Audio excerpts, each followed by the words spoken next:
I'll do the opening. I'll take us to Speakers Pathway Coalition, give you a snapshot of the way that looks. It's pretty impressive. And I'd like to take credit for that, but I got to be honest, I had nothing to do with it. I'm not a tech guy. But what they came up with was just kind of like, whoa, I couldn't have scripted it any better. I like your background there, Julie. Incredible, what does that say? Incredible Life? Makeover, yep. Makeover, okay. Yep. It's very nice. Curran, what time is it where you're at? It is 11:56. I am in Toronto, Canada. Oh, you're in Toronto. Okay, okay. It's almost noon. Yeah.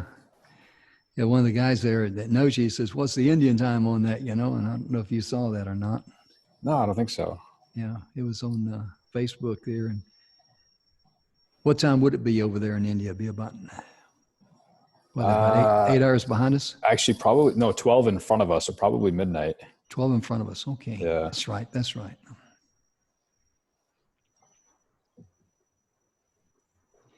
10:56. Where are you based, Jim? I live in Houston, outside of Houston, Texas, a little town called Brenham. It's halfway between Houston and Austin. That's the home of Bluebell ice cream. And when I say Bluebell ice cream, people go, oh, yeah, I was just down that way last month. I was testing out van life. I lived in my van. I was down Austin and Houston, and I went out to Padre Island. Oh, okay. And then got the word it was time to go home. Yep. Yeah, I tell you, here in Washington County, we got 19 cases, confirmed cases, and we've had one death so far. But that stuff is, it's the real deal. And I mean, I've only been out one time in the last 3.5 weeks, and that was take our dog to the vet. And of course, they come out with masks and gloves and all that, and get him. And he had to see his cardiologist. He's got congestive heart failure, and that's a kind of a emotional roller coaster for us because you love your dogs, but it's a wonderful thing. We're just gonna love him to death. And like I tell people, can you imagine what a wonderful world this world would be if everyone had the heart of a dog? Their love is unconditional, and it just really, I think they're a great way, especially dogs, to teach kids responsibility and love and things like that, and taking care of them. And now they're happy because all of us are home now. Right. Oh yeah. It's going to be hard they're going to say, hey, wait a minute. We had a good thing going here. Yeah. And the cat's a little confused, but the dog's happy. Yeah. Yeah, it's amazing how you work with a dog, train the dog and all that. And you do that one little thing. It's so different and special. And they go like, hey, they're instantly spoiled to it, Let me go ahead and get ready to go live here. I'm going to cut off the videos and all and get the participants open here. And there we go.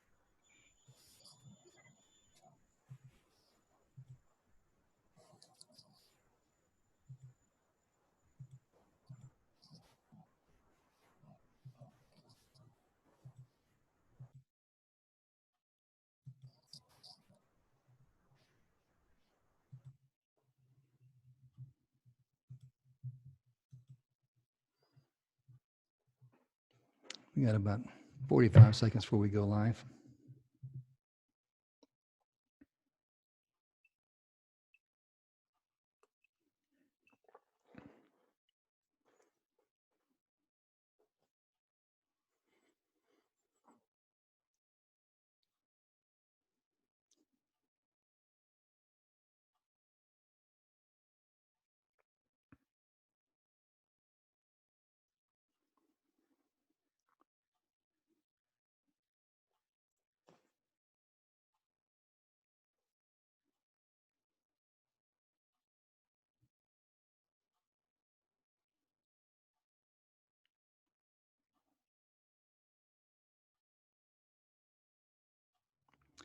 Hello, ladies and gentlemen. I'm Jim Grant.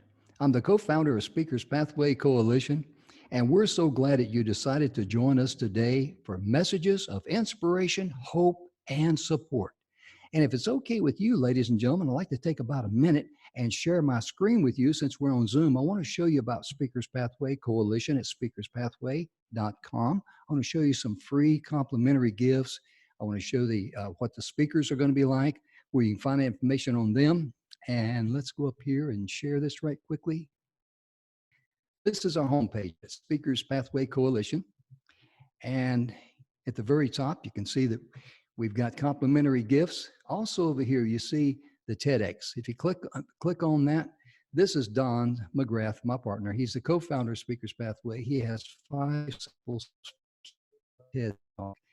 That's yours for free. If you go to complimentary gifts right in here, click on that.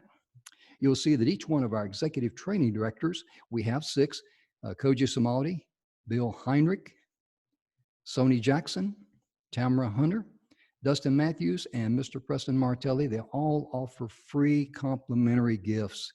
Please go there and be sure and load up because you're going to need it. Also, too, at speakerspathway.com, we have messages of inspiration, hope, and support. When you click on this to see more, this is what you will see. You'll see we have 10 per page. We got several pages here. And if you happen to just click on any individual picture there, you'll be able to watch them live when we're live. They have their video right there, their presentation, and a little bit about them. So that's what I wanted to share with you very quickly this morning and show you where you can go get some great complimentary gifts, because we're all about paying it forward. And we want to help you in your hour of need. And today, our very first speaker is a young lady by the name of Julie Court. And I was teasing her before we went live because she's got 3 battle cries. She says, we can use these to contain the trauma that we're experiencing in our life that's caused by this virus. And let me turn Julie's camera on and unmute her and invite her to the show. Julie, can you get your camera on? There she is. And let me put you into the spotlight. Good morning, Julie. How are you today? Good morning, Jim. I am just fine. Thank you for having me today. Oh, it's our pleasure. We're so excited. And, I was teasing you before we went live, and I want to hear about these 3 battle cries. You say you actually got 5, but you only got time for 3, huh? Yeah, well, they come out of my book called The Incredible Life Makeover. Mm-hmm. And chapter... Just let me cut my camera off and give you the microphone so people can listen to you and ignore me. Okay. Well, thank you so much. Good. Hello, everyone. It is wonderful to be with you today. In these days of what can be crisis and trauma, I believe that our mental and emotional health, that we are the masters of it. And in The Incredible Life Makeover, there are 2 parts to the book. The first part offers 7 phases of transformation. And we're not going to be covering those parts today, but the second part of the book offers 6 superior mindsets. And this mindset is the first one, and it's called Pass the Test. And when I wrote this chapter, it was for people as they're going through the ultimate tests of their life. When I wrote the book, that was meant for if you're experiencing like foreclosure or loss of a child or death of a loved one or divorce. And we all know that in these days, we are experiencing what I would consider to be an ultimate test because our life is in chaos. It's in turmoil. And my life went into turmoil on the day when my husband came home and said, I want a divorce. And I was in paralysis. And many of you today may be in paralysis. But I want you to know that you can steward your mind, your will, and your emotions. Because what's happening to you today as the news brings one bad report and then another bad report and another bad report. The thing is, I am going to bring you hope. And more than that, I am going to bring you equipping, because actually there's a war for who's going to control our minds today. Who's going to come through this coronavirus pandemic with confidence? Who's going to come out of it with not walking in fear, but still going towards their destiny, towards their purpose. And in my book on page 112, it says, when we face an ultimate test, it is our faith, our identity, and our confidence go through the fire. And that is what's happening right now. And I am going to equip you with 3 of the 5 battle cries. So, of course, I wish I could share all of them with you, but we just won't have time to do that. So if you have a pen and a paper, I would encourage you to get them out, because you can use these every day as a practical equipping so that you can go forward in faith, strength, and confidence in the days ahead. So let's get started right away. Our first battle cry is, with God's help, I will control my thoughts and words. I will not accept a victim mentality. I'm going to repeat that one more time for you. With God's help, I will control my thoughts and words. Now say this next part with me. I will not accept a victim mentality, because I believe that we are never a victim if we have the mental and emotional strength to believe in ourselves and to keep our identity as an overcomer in all situations. This battle cry will actually help you to continue to move forward as you complete the hard tasks that are in front of us each day. We are all having to pivot, and we're either going to recluse ourselves or isolate ourselves, and we could even give our mind over to a spirit of fear or depression and anxiety, or we can control our thoughts and words. Now, I want to give you a real life example about how I use this battle cry. When I was going through the divorce, I was actually prayer walking, and I began to hear myself say, I forgive my ex-husband for destroying my life. And up out of me, I heard the voice of the Holy Spirit say, he is not destroying your life. He is only destroying the life as you knew it. Only you can destroy your life. And so I want you to realize today that we need to take ownership, because no one else can destroy our life. Corona cannot destroy our life. Interruption in financial conditions cannot destroy your life. Only our response can assume that we are powerless, that we are a victim, and that we can do nothing. And so I want you to say out loud right now after me, remember, say it with me, say it right after me, only I can destroy my life. Great job. Because the thing is that if you look in the bathroom mirror, if you look in the mirror in your bedroom and you say that to yourself, only I can destroy my life, the world out there is not powerful enough to destroy our lives. And so I want you to work really hard when you get up in the morning, or when you're hearing that bit of bad news, like someone you know has corona, or someone else has lost their job or is on unemployment. I want you to have an overcoming attitude. And I want you to say, I will control my thoughts and words, because I have had to choose every day since this began to not fall into depression, to not fall into fear or anxiety. And remember that I am going, each day has enough trouble of its own. And so each day I'm looking for opportunities to do good. I'm looking for opportunities to build other people up, because I am working hard every day, because I control my thoughts and my words. Now, why do I do that? It's because I do not want to allow bitterness or resentment to come down into my heart concerning all of this, because I need to control my thoughts and words to be able to continue to partner with my identity and with my purpose. They do not have to be ripped apart by the things that our government is doing.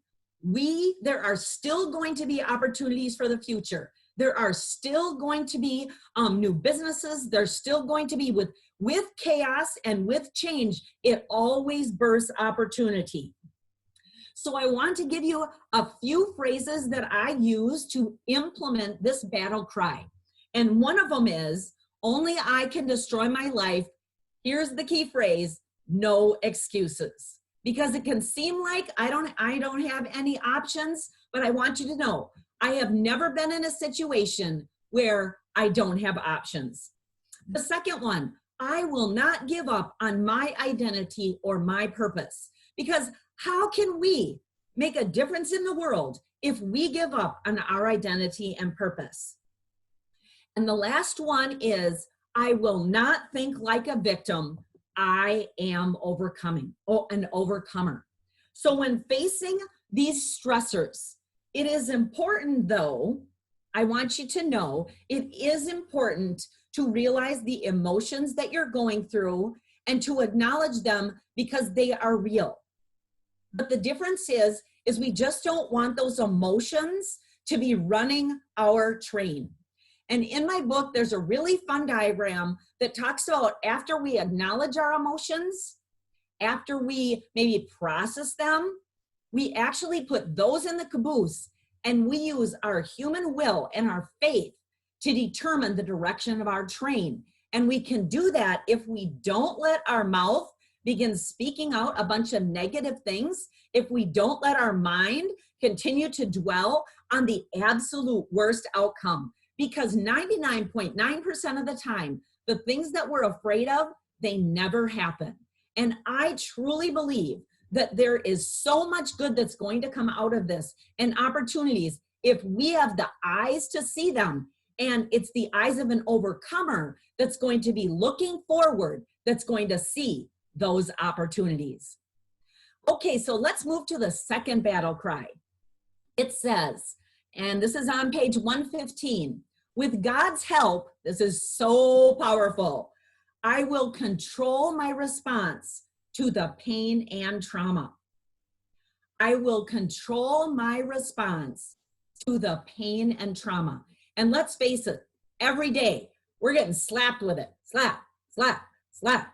But the thing is that I am going to work very hard, and I'm encouraging you to work very hard to control your response to the pain and trauma. Now, here's the power sentence for this battle cry. I will not let this loss, this pandemic, rob anything else from me. I will not let the pain and trauma of Corona rob anything else from me. Because you know what? We determine so much of what the effect of what is happening, going on around us, the effect that it's going to happen. Now, I can't control that there are things I cannot do because of what the government has said and what my governor of my state has said. But there are tons of things where I can look for what do I have and what do I have access to? How can I pivot and turn so that I do not lose anything that I have control over? Now, what is the example of this? I cannot, in good conscience, go and visit my mother, who is in not that great of health right now, every Sunday like I was doing. But I can call her 2 to 3 times a week. I can send her cards. I can uplift her in other ways. I've promised to rebuild her flower bed as soon as it is safe to be near her and give her something to look forward to. Because I am not going to let Corona affect my level of love and support that I'm able to give my mother. And so the thing is, with each thing that you feel like you could lose because of Corona, I want you to know that there are so many things that we do have access to. We just need to pivot. In so many businesses right now, in my friend's Mary Kay business, they're doing virtual Mary Kay makeovers. And it is giving people a fun thing to do online. While they can't do it in person, she's still building relationship with people. She's still ordering product, and they're still able to feel good about their skincare, their makeup. They're still learning new makeup techniques, or the boom eyelashes, whatever it is. There's fun things that we can do during this time if we'll use the resources that we do have access to. And this recovery that's going to happen, this is going to last for a little while.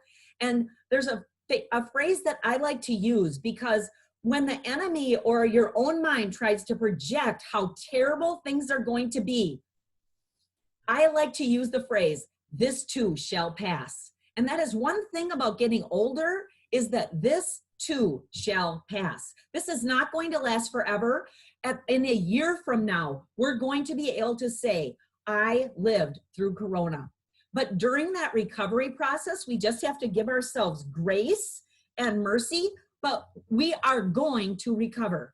And so some of us are actually going through emotional trauma, mental trauma, financial trouble, social distancing, and this can make you feel like you're trapped, but we aren't. We have to discover the things that we have access to and discover new ways of doing them.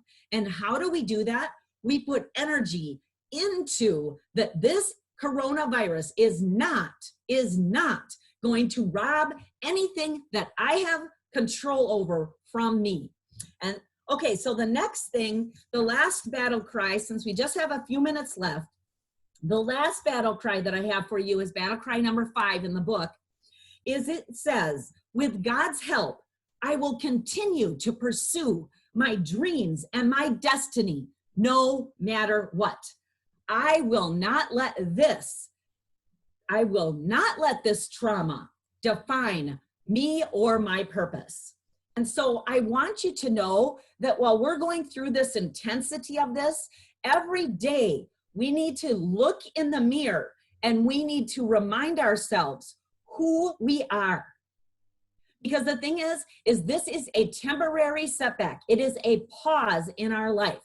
But when we feel overwhelmed in our feelings and in our emotions, or we're lonely because we can't be with people, we can choose to use music. We can choose to use the phone. We can choose to get on Zoom. And while we are going through this,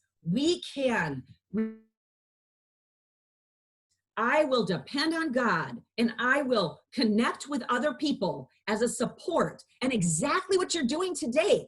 I encourage you. And so if you would like to be encouraged, you can reach me at newlifefortoday.com. That is newlifefortoday.com. There is a download for a free chapter of my book. There's radio interviews. There's a store. There's a blog. It would be wonderful. And I also have a business called Transformation Life Coaching. And if you need help and support during these troubled times, I would love to connect with you and to be able to pour into your life, because you are not a victim, and you can actually come out of this a stronger person than you have ever thought you could be. So thank you so much for listening today. I hope you enjoyed the battle cries, and pick up your copy of The Incredible Life Makeover in order to read the rest of the 7 phases, the 6 superior mindsets, and we will get through Corona, and we will become even better and stronger than we have ever been before. So thank you so much, and I appreciate your time today.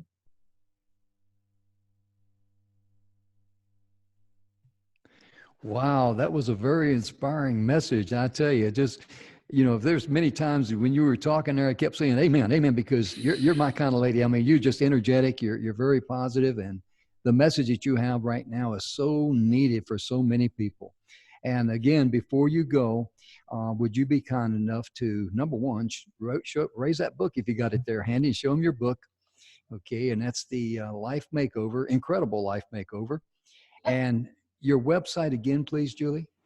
Is newlifefortoday.com. newlifefortoday.com, and people can Yep. get in touch with you email wise. Yep, and I have a electronic newsletter that goes out. There's a contact tab. There's ways to contact me for speaking engagements, coaching. Yeah. Yeah, your email address that they can get in touch with you is. Yep. My email address is on the website. It's newlife4today@gmail.com. Good deal. Newlife4today@gmail.com. Well, thank you so much for being with us. It really was a pleasure having you on the show. And my goodness, I love your energy. I love your message. You're just fantastic. Thank you so much. I appreciate the opportunity, Jim, and you have a wonderful day. Thank you, Julie. You too. And you take care. We'll see you later. Okay, bye now. Bye-bye.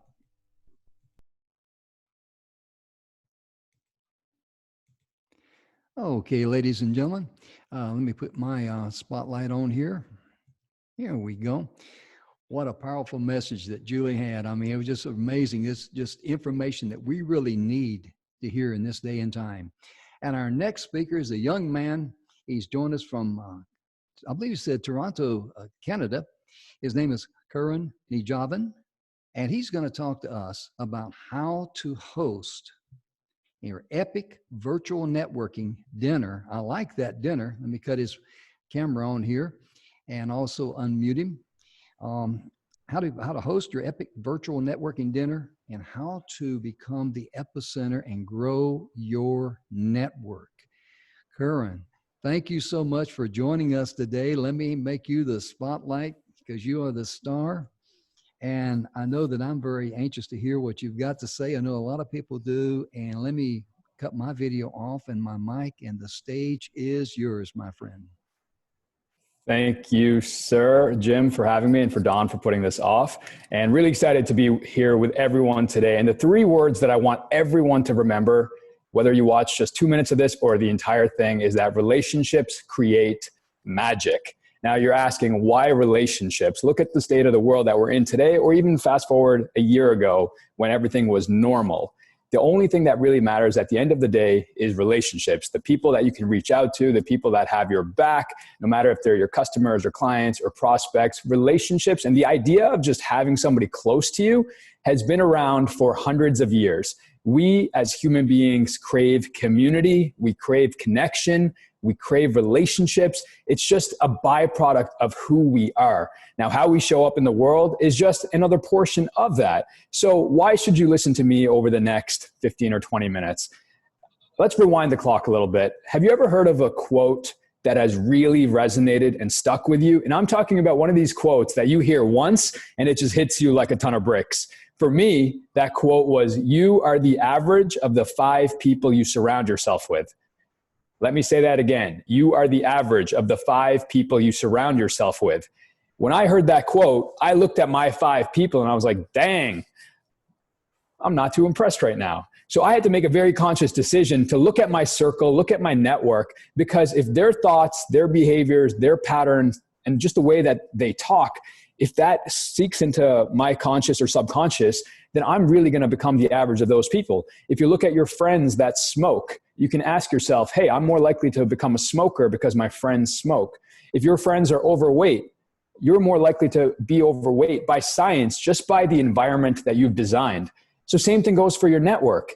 If the people that you surround yourself with aren't pushing you forward and they're not lifting you up, then what are they doing? They're holding you back. So when I heard that quote, I thought I had to make a very conscious decision. And, naively, I thought I had to go to networking events. And let me tell you this, networking events, or at least what I call traditional networking events, were not the room for me. They were very transactional. They felt like everyone was just giving me their business card. And it was just a matter of time before somebody said, hey, call me when you need financial services. Call me when you need life insurance. And what I thought I was going to do was to build relationships. Little did I know, I was just walking into a room where I was looked at as a number and as a transaction, and not necessarily a human being defined for my values. So what did I do? Well, let me say this. I vowed never to go to a traditional networking event again. And what I started doing was started hosting my own dinners. Now, I'm going to be talking about dinners in this conversation, but you can also think about this virtually as well, not just in person. And I'm going to get to that. I started handpicking people that I wanted to get to know deeper in my network and started inviting them to dinners. And I thought all the conversations at dinners were going to be about business and marketing and finance and scale and how to land opportunities. And although there was a little bit of that, the majority of the conversation was actually about relationships, anxiety, the difficulties of being an entrepreneur, the difficulties of managing relationships and wearing all the hats in your business, what I call the things that literally kept them up at night. So relationships, I found that were so much deeper than just the surface level. Relationships are not about what do you do? Relationships are about what keeps you up at night and how can I help? So there's two layers. There's the surface level and then there's the depth. Now, I'm all about the depth, and I'm talking about going deep with your customers, your clients, your spouse, your partner, your parents, your friends, your grandparents, every single being that you interact with. The moment you start to go just a little bit deeper than the norm, you're going to start to realize that relationships create magic. Now, again, why relationships? They're at the center, they're at the epicenter of everything that you do. So now what I'm going to do is I'm going to show you how you can start hosting your own dinners, virtual dinners at the time of this video, but you can also replicate this to in-person dinners. And why should you listen to me? I've held over 150 different dinners from Canada to US to Europe to Israel, and I've never had a bad dinner. And it's because of the context of the night as well as the people in the room. Any dinner is only as good as the quality of the people as well as the quality of the questions that are being asked at that table. Think about the last time you were asked the dreaded question, what do you do? Chances are you had that conversation and you both disappeared. It's not really a substantial way to build a very depthful and meaningful conversation. So I'm going to show you how to go deep in your conversations and how to become the epicenter of your network. So I've got 6 different steps here on how you can host your first virtual dinner you can plan it in the next 24 hours and you could have this dinner next week. That's how confident I am. You can host your first virtual dinner, regardless of if you're nervous or if you've done hundreds of dinners before, you can host your first virtual dinner next week. Step 1, you need technology. Whether it's Zoom, whether it's Google Hangouts, whether it's Skype, you need some sort of a platform to host video conferencing. Now, Zoom is the platform I recommend. Zoom has also become one of the most downloaded apps in the last 21 days because of the state of the world right now. And you might be thinking, hey, it's technology. How are we going to be able to replicate the conversations? Again, the platform to a degree is irrelevant, meaning if it's in person or if it's virtual. It's the context, it's the container that you create for a safe, vulnerable, deep, and confidential environment. So step 1 is you just need to pick a platform and go with it. There's no right or wrong answer, but I prefer Zoom, and I've hosted many Zoom dinners and they've all been unbelievable. The next question is, how many people do you invite and who do you invite? I've met people who get really hung up on this notion of, well, I don't know who to invite. And they've been saying that for the last year, right? I've had friends in my life who have been too fearful to host their own dinner because they don't know who to invite. And it's as simple as this easy tactic. You pick 2 people that you know, and you ask them to bring 1 person each. Just by doing that, you've got 5 people now who are likely committed to this dinner. So no more excuses of, I don't know who to invite. Pick 2 of your friends that you already have a meaningful relationship with and ask them to bring 2 more people that you may not know. And right away, your network goes from 3 to 5. You replicate that to a future dinner. Now that 5 becomes 10. And that's how you slowly build your network over time. Networking in relationships is not an overnight thing. It's not something you just develop in the next 2 days or in the next 7 days. Relationships, like anything meaningful, takes time. So you invite your 2 friends, and 2 more. Right away, you've got a dinner table, a Zoom table full of 5 people. The next question I always get is, how do I invite them? I don't know what to say. What are the scripts? What should I say? And I think all of this idea of trying to overcomplicate things keeps us back, right? It's another self-limiting belief that it's not going to be perfect, therefore I can't launch it in this world.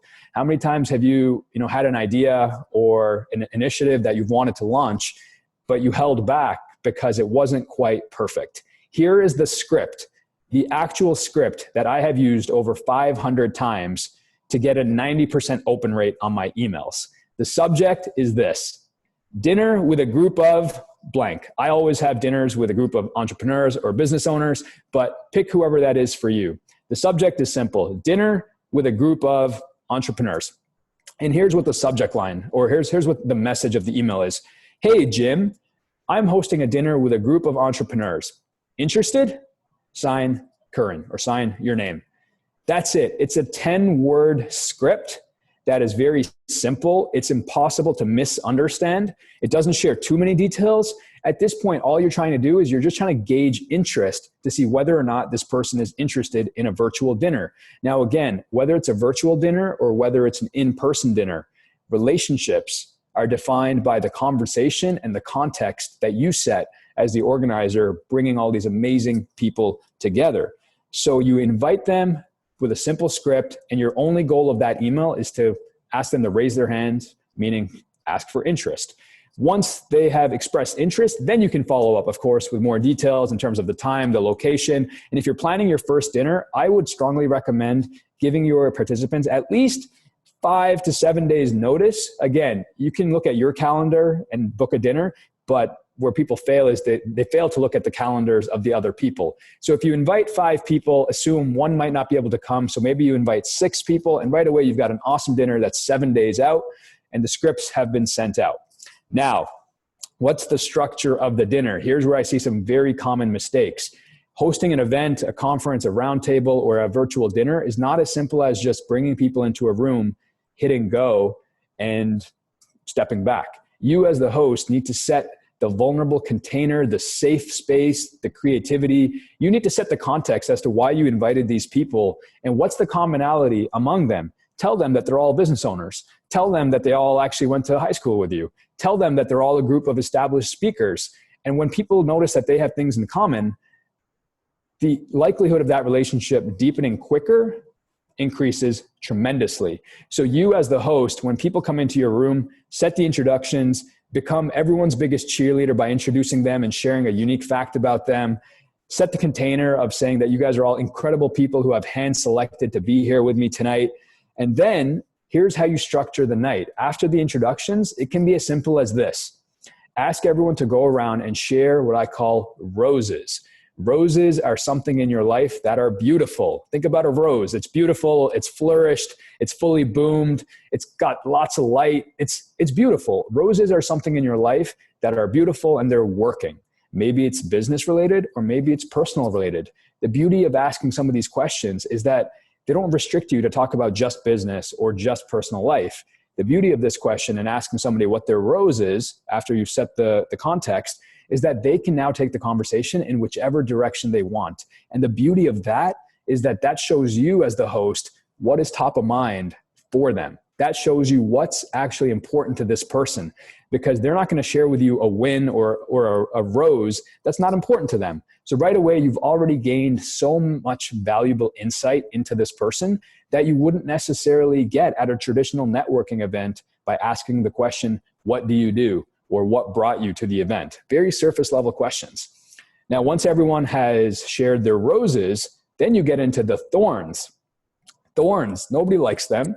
Thorns are sticky, they hurt. Sometimes they're really deep. Other times they're not so deep. Thorns are those little buggers that keep us up at night. We wake up in the morning and we can feel them. Maybe they're relationships, maybe they're business struggles, maybe they're conversations that you've avoided for far too long. Maybe you're about to lay off staff and you have no one to talk to. When you ask somebody who their thorn or what their thorn is, really what you're asking is, what are your obstacles right now? Where do you feel the most stuck right now? What are the objections that are getting in your way of achieving your future state?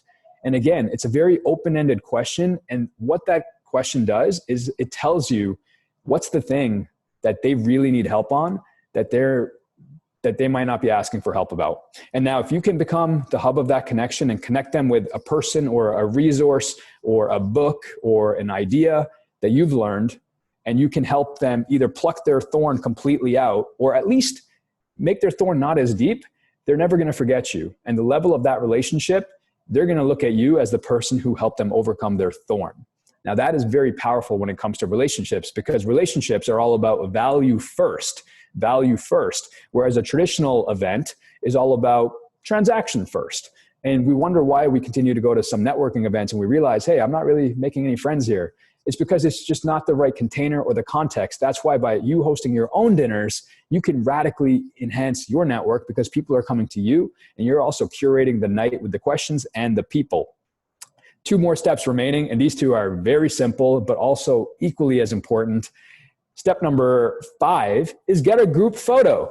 Get a photo. I've done hundreds of dinners and I think I've missed taking a photo once just because I somehow forgot. Whether it's on Zoom, whether it's in person, getting a group photo and sharing it on social media serves such an amazing moment, such an amazing catalyst for conversations. And when you share that on social media and you get a reminder of it 6 months or 9 months or 12 months down the road, you can remember that conversation. You can remember those people. I've had over 150 dinners and I've got so many photos, but let me tell you this, when I see a photo, almost instantly, it brings up the memories of that specific dinner.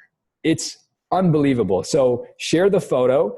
And I've done virtual dinners on Zoom where I just get a group photo. People literally bring their food to the dinner. Some people just bring drinks or wine. Other people bring their entire meal. And we do a nice group cheers, literally just like this. We do a cheers and we get a photo and it's unbelievable. You can truly replicate the same interaction and the behavior and the relationship that you could to an in-person dinner, now virtually. And again, with the shifting landscape, I believe that virtual technology is going to be a big part of your business, my business, and not just our businesses, but our entire lives now going forward. I personally don't feel like the world is ever going to go back to what we know it. I feel like it's just going to change for the better. So those who now adapt and innovate, you've got so much connection or so much opportunity. I had a dinner last week where I had people from Canada, the US, and the Philippines all over a virtual dinner. So it's given me access to a brand new way of thinking that I never thought about before. And then the last thing I'll say, just to close the loop on all of the virtual dinners, is that you need to have a very strong follow-up. And that's where I see another big gap is you host a dinner or you host an event, the attendees come, have an amazing time, but you fail to follow up. The follow-up is so important because the follow-up, in my opinion, serves as the start of the relationship, not the end of the relationship. So when you follow up and close the loop and you connect everyone the next day via email, where you share everyone's email addresses, you share their contact information, you share the roses and the thorns, now again, you've become the hub of that connection. So one dinner turns into 2, turns into 3, turns into 6, turns into 150. And if at every dinner you're meeting 3 to 5 new people over the course of a year, you're adding 50 to 100 quality incredible human beings to your network. And again, relationships are not meant to be sped up. Relationships take time. Relationships create magic. And if you want some more information, I encourage you to email me personally. My personal email is Karan, Karan @jube.ca, or you can just go to relationshipscreatemagic.com and get free access to my private, amazing Facebook community. So that is a little bit about virtual dinners. Start doing your relationships differently. And the moment you start doing your relationships differently, you're going to notice that the quality, the depth, and the meaning of all of your relationships are going to be that much deeper, whether it's with your clients, your customers, your prospects, your mom, your dad, your spouse, your son, your daughter, your grandma. It's irrelevant. We're all human beings. Relationships matter, and relationships create magic.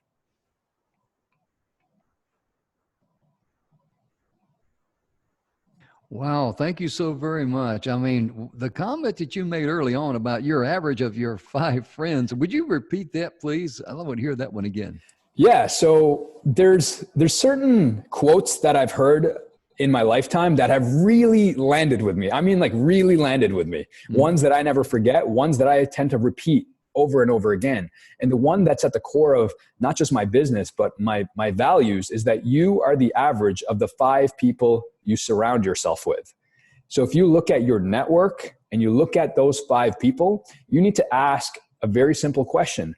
Are these the types of people that are going to be fueling me and pushing me forward? They're going to be challenging me to grow. They're going to encourage me to stretch.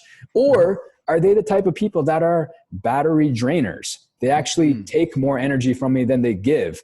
They're always playing maybe a victim mentality, and they encouraged me to stay back and play it safe. And I spent far too long of my youth trying to play it safe. And I'll tell you, life is way more fun on the other side. Absolutely. And I really like your virtual dinner because you're really telling people to come and dine and feed their needs. Now, before we go, would you be kind enough again to give your website and how people can get in touch with you so they can say, hey, tell me more?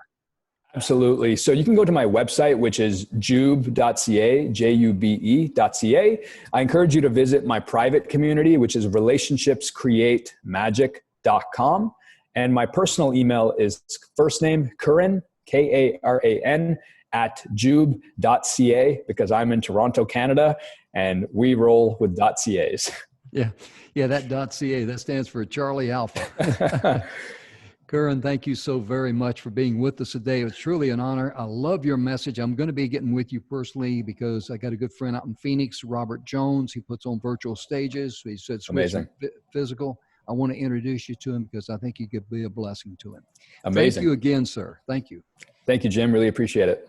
Thank you, sir. Wow, that's really a tremendous message there we received there.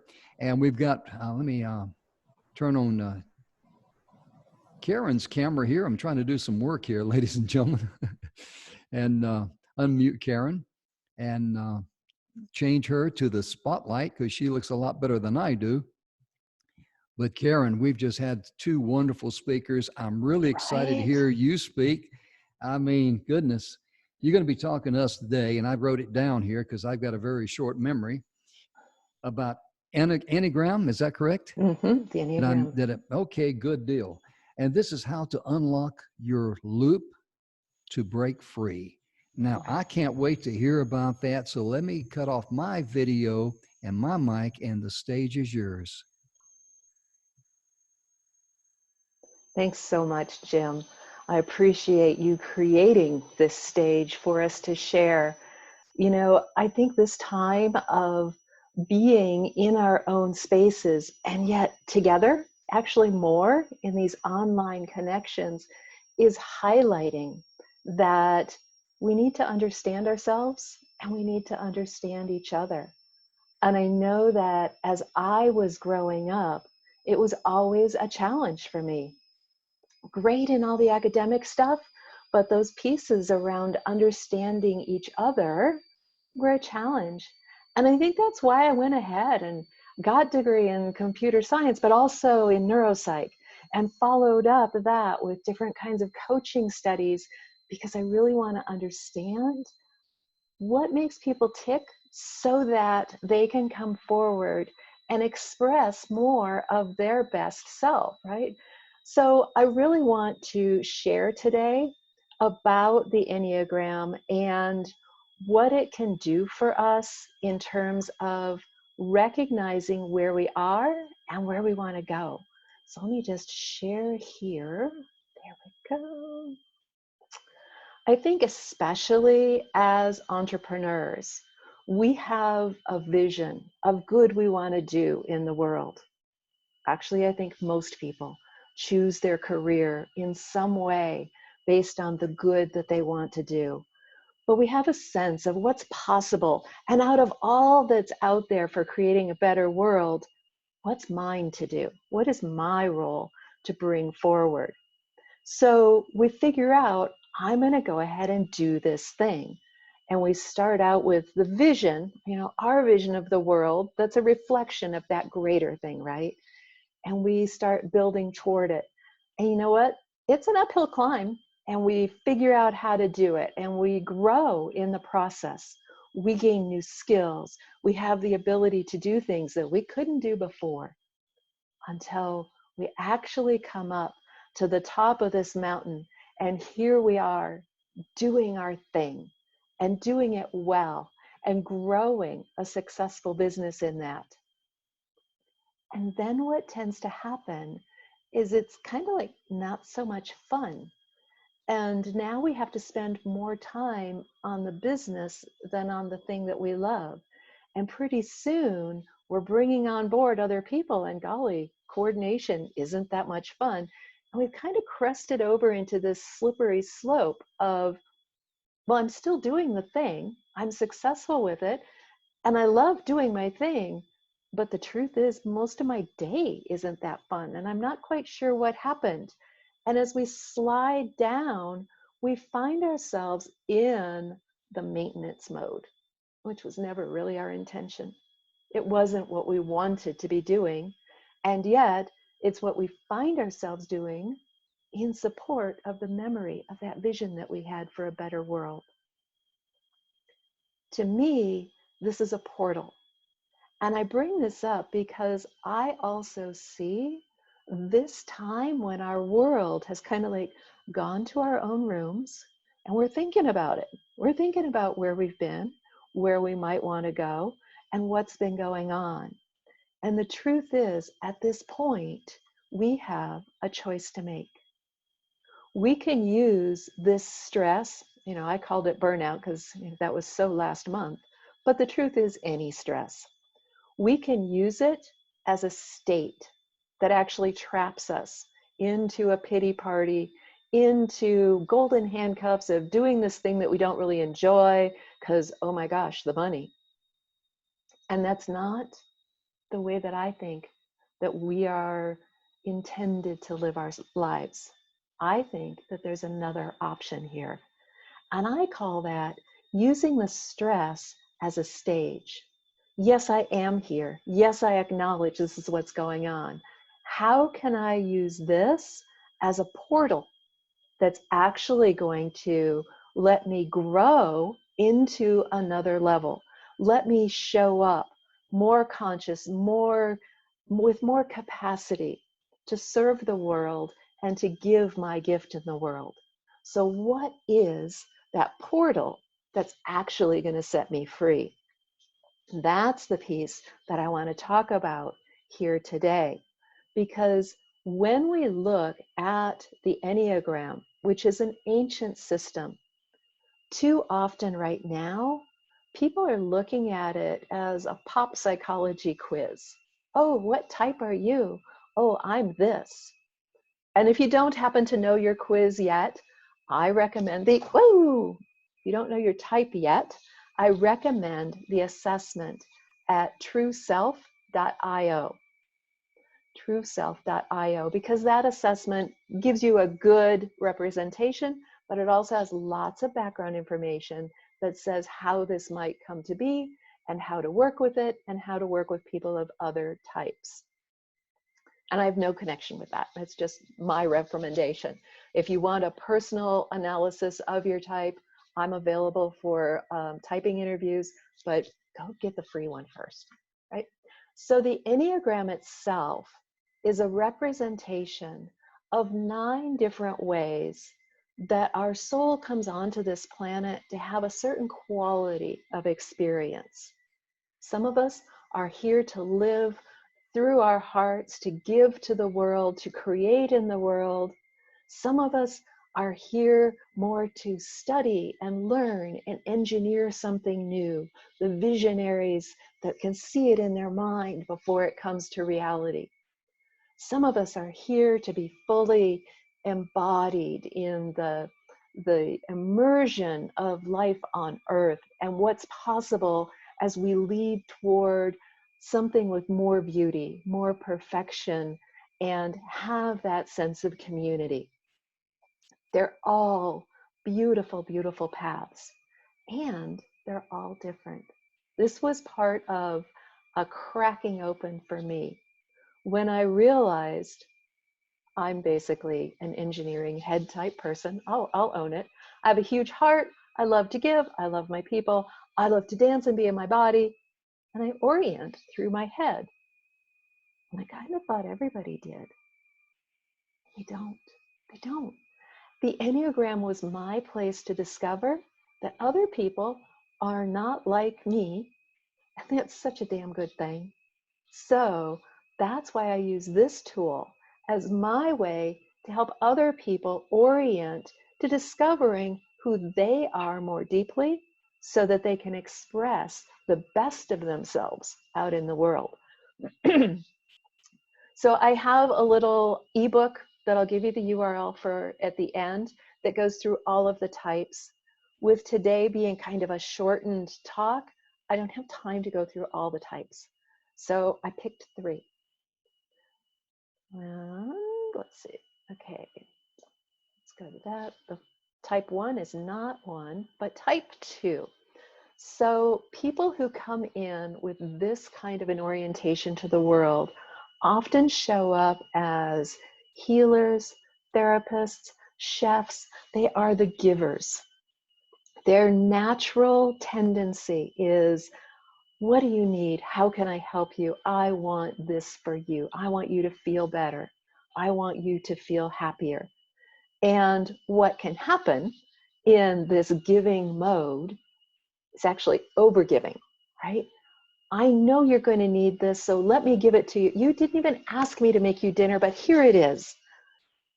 And then there's this subtle, subtle place of, do you like it? Did you say thank you? It's a really subtle way. And that's, more in unconscious expressions. But this giving, in order to be connected, in order to be needed, can actually tip over into needing to be indispensable. And when I'm in that, I need to be indispensable, I need to be needed, I'm going to do whatever it takes to make sure you like me, to make sure I've given you more than enough, to have been so generous because now you'll need me. I'm exaggerating a little, and yet when we're honest on a subtle level, it's there. And that actually becomes an addiction. So in order to recognize how that has trapped us into this burnout state, well, I couldn't possibly do group because I just love people one-on-one or whatever it is. We need to notice, like catch ourselves. Busted. Look, I just gave away way more value than what I was receiving back, energetically, financially, whatever. I keep doing this. I keep looping in giving so much away. My service tips over into sacrifice. Oh, there I did it again. There I did it again. Oh, that's a pattern. You know what? That pattern is not who I am. When I allow that pattern to dissolve, I have the opportunity to up-level my expression of the truth of my essence. When the pattern dissolves, something more authentic can emerge, and I'm more able to nurture myself as well as others. So it's a more full giving in the world. Okay, so that's somebody who's coming from that point 2. Let's look at another one. I have time for all of them. Point 4, I wanted to talk to this one because the people who are living as the individualist have come in with creativity out the wazoo. They've come in as our intuitive, sensitive people. They are so in touch with the emotional depth that can be reached. I really kind of don't like those people who just are superficial and live on the surface and so shallow, right? So if I have come in, I may be expressing this as a graphic designer, as an intuitive healer, as a therapist, or some sort of companion on the journey to the depths. Artists often will show up as type 4. And what happens is I'm feeling so much and it's so intense. And truly, most of our society doesn't have time for that all the time. But I start to think I'm different. I'm outside. I don't even really belong here. Nobody gets me. And when I'm so outcast, I can look and see, well, they are all having a nice dinner talking superficially, but nobody really gets me. I don't belong. And there's this separation that we create in our own minds. And when I fantasize, if only they would get me, we could all live more deeply. Or I fantasize, well, I could be like this idealized image too. We get stuck, right? If I just try harder, well, that's going to land you right back in burnout. So the portal for this type is to go, oh, when am I doing that negative thing? She's good at public speaking and I'm not. Or look how wonderful that community is and I don't belong. Oh, wait, I did that again. Look at how perfect her art is and mine just doesn't measure. Oh, wait, busted. When I recognize that's the pattern that's running, again, I can let that pattern fall away. The more light I put on it, it can't stand up to the light. When I look at it, it falls away and something more authentic emerges. And I'm able to say, you know, when I can use everything in my life as a potential for growth, it's actually happening for me and it's happening for you. Let's go on the growth journey together, because I can really be there and hold you in your journey too. I am now an inspired and aware intuitive creator. You see how that more authentic essence can come through, but not until I let that negative comparison go. I want to look at one more. Okay, we've got 5, 6, 7, 8. The other one I wanted to talk about is point 9, the peacemaker. These are people who are mediators in our world. Again, they may be like relationship therapists. They might be working with groups of people, community leaders, and so on. And these people have such a gift to feel into what's good for the whole. What's actually going to make a difference, the most difference for the most people for a long time, and to feel the perspectives of people on different sides. But what can happen is they're so attuned to everyone else and they're feeling out, they kind of forget somebody in the room. They can forget themselves. And if they forget themselves, then they kind of get lost and they can go into details and inessential things and helping somebody else before they take care of themselves and tune out. They kind of go to sleep to their own needs and start daydreaming about, well, it could be better over there and what would be possible if. Now, the dreams are beautiful, but being caught in the dreaming is a leak, right? It's a leak of the life energy. So when I can notice that I'm not really in the experience and being affected and feeling it in my body, oh, there I go again. I'm fantasizing. Oh, I've gone to sleep. Come back and be here. I can become the self-possessed guide that really is able to participate in those life experiences much more deeply and make that difference, bring that social justice, be that activist that doesn't burn out. So then I'm able to be the essence that I was intended to be from the beginning. So those are 3 different examples. As I say, there are 9 different ways that people come in the Enneagram. And the Enneagram is a whole study unto itself. If you would like to see how your type, if it wasn't one of those 3, shows up, here's a link to a little comic book that I made using these highly technical descriptions and graphic design things, just to help people understand. Because what's important in my world is that you show up and really, really give your gift in the world too.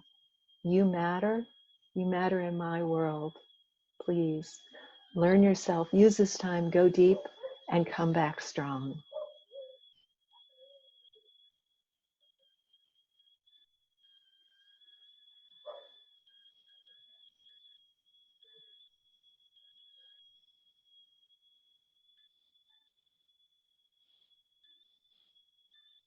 Jim, you're muted.